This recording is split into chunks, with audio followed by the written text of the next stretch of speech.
Terima kasih pemirsa Damai Nusaku, kita kembali bersama Damai Nusaku dan di segmentasi yang kelima ini, segmentasi Bincang Keluarga, kita akan ikuti nasihat dari guru kita Ustazah Aini bersama Syasha yang mengangkat tema tentang adab istri terhadap suami. Silakan Syasha.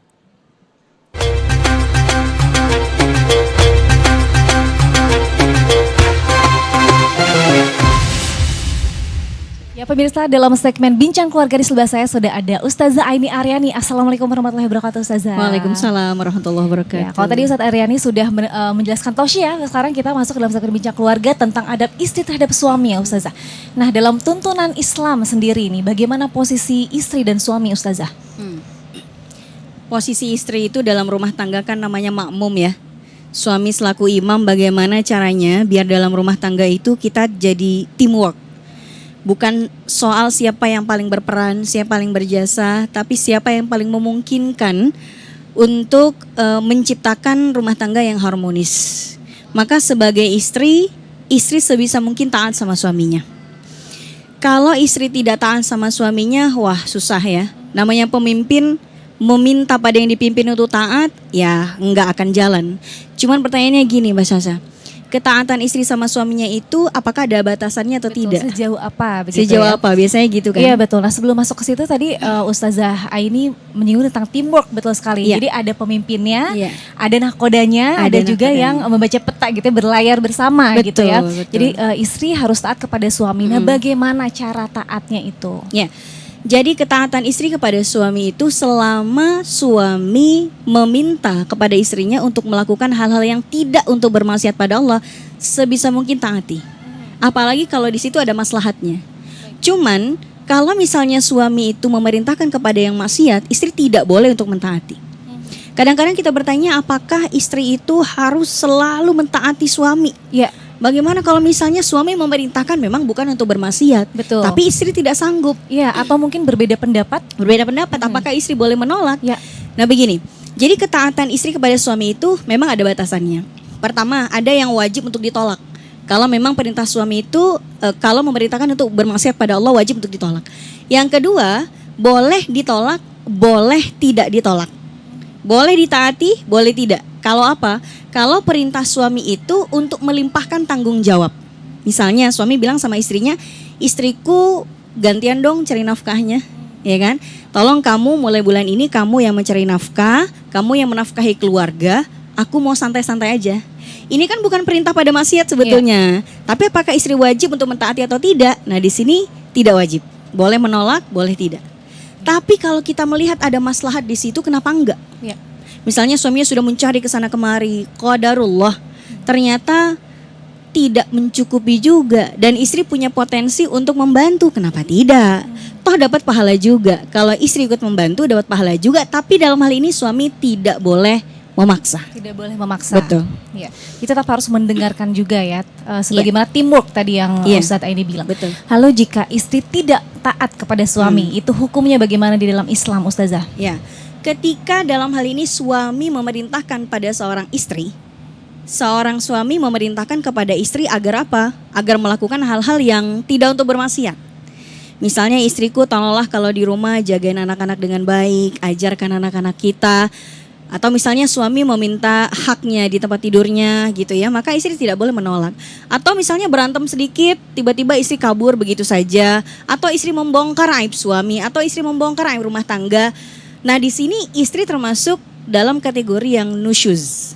Nusyuz ini adalah kondisi di mana seorang istri tidak lagi mentaati suaminya, atau dia tidak amanah dalam menjaga kehormatan diri suaminya dan kehormatan diri keluarga.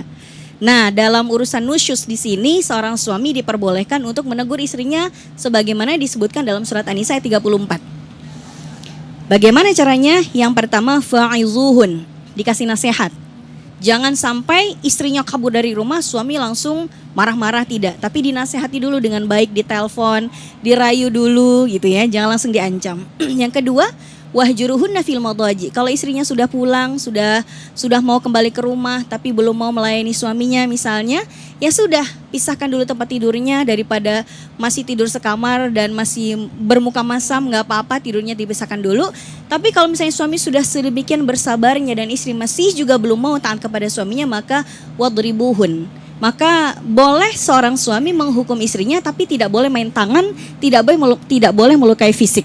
Baik. Ya, bolehnya menghukum fisik ya, maksimal itu hanya dengan alat yang sepanjang segini dan tidak boleh lebih tebal daripada kelingking, ibaratnya kayak lintingan kertas saja sebetulnya. Iya. Maka ayat ini jangan disalahfahami jamaah sekalian. Ayat ini sama sekali tidak diperbolehkan untuk melakukan KDRT pada istri.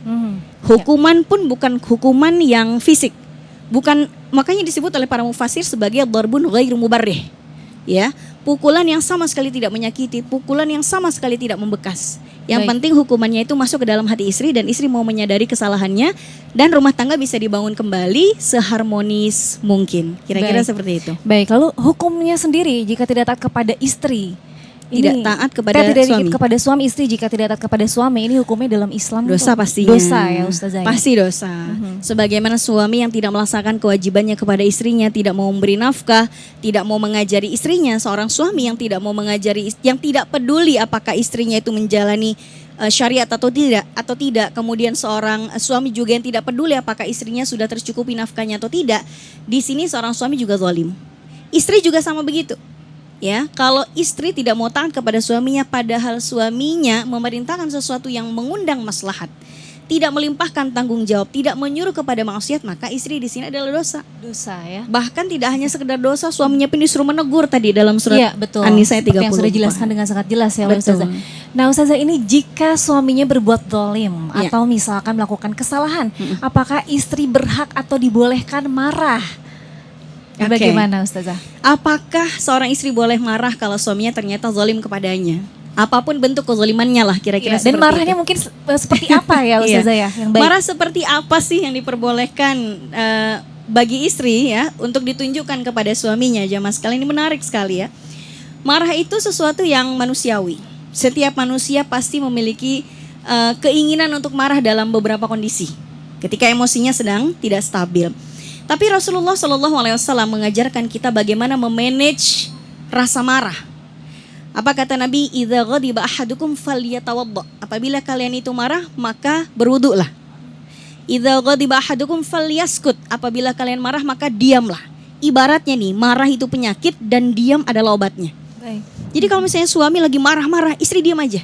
Diam. Dan banyak terjadi justru malah jadi kepancing emosinya ya Ustazah ya. Suami marah, istri jawab, suami jawab lagi, istri tambah marah lagi, nggak selesai-selesai. Maka kalau ada salah satu dalam rumah tangga, entah istrinya atau suami yang lagi marah, yang lainnya diam aja dulu, cooling down dulu.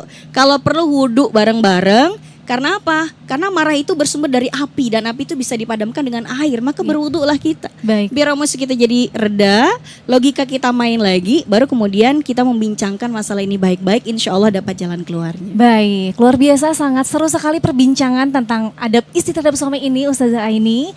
Dan pemirsa, kita sudah selesai dalam segmen Bincang Keluarga. Masih akan kembali lagi bersama Damai Indonesiaku. Jangan kemana-mana pemirsa.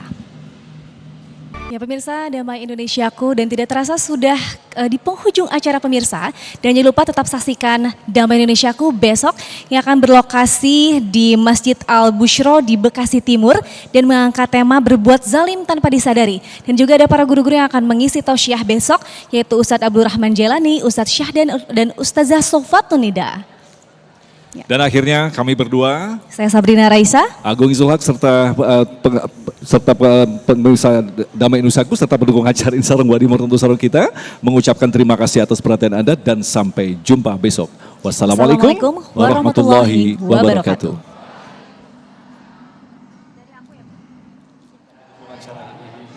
Kepada Allah Subhanahu wa taala, mudah-mudahan ilmu kita bermanfaat, pertemuan kita barokah, mendapat rahmat dari Allah Subhanahu wa taala, urusan kita mudah dan keluarga kita sakinah mawaddah warahmah. Nastaghfirullahaladzim, nastaghfirullahaladzim. Allahumma salli wa sallim ala sayyidina Muhammad wa sallim. Allahumma fa'na bima 'allamtana, Allahumma 'allimna bima yanfa'una, Allahumma faqihna wa faqih ahlana wa qarabatin lana fi dinina. Allahumma inna nas'aluka fahman nabiyyin wa hifdzal mursalin wa ilhamal malaikatil muqarrabin birahmatika ya arhamar rahimin. Allahumma la tada' lana dzamban illa ghafarta wa la aiban illa satarta wa la maridun illa syafaita wa la dain illa qadaita wa la hajatan min hawajid dunya wal akhirati illa qadaita wa yassartaha. Rabbana atina fid dunya hasanah wa fil akhirati hasanah wa qina adzabannar. Subhanaka rabbil izzati amma yasifun wa salamun alal mursalin walhamdulillahi rabbil alamin.